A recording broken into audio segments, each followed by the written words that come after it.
భోగి అంటే భోగభాగ్యాలు వచ్చినప్పుడు చేసుకునేటి పండగే భోగి. వ్యవసాయ పనులన్నీ పూర్తయిపోయిన తర్వాత కుప్పలు కొట్టి ధాన్యాన్ని ఇంటికి తెచ్చుకుంటే ధాన్యం అనేది లక్ష్మీ స్వరూపం. ఆ లక్ష్మీ స్వరూపం ఇంటికొచ్చిన ఆనందంలో చేసుకునే పండగే ఈ సక సంక్రాంతి లేదా భోగి పండగ.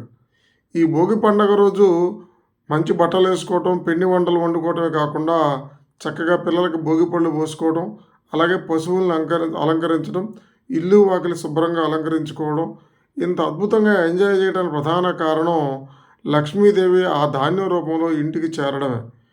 అప్పుడే చక్కగా అల్లులని, కూతుళ్ళని, బంధువులని, స్నేహితుల్ని ఇంటికి పిలిచి అందరితో కలిసి పశువులను సక్రమంగా అలంకరించి, గాలిపటాలు ఎగరేసి, ముగ్గులేసుకొని, చిన్న చిన్న పశువుల పందాల పోటీలు పెట్టుకొని హ్యాపీగా ఎంజాయ్ చేసేటువంటి అద్భుత భోగభాగ్యాల పండగ భోగి.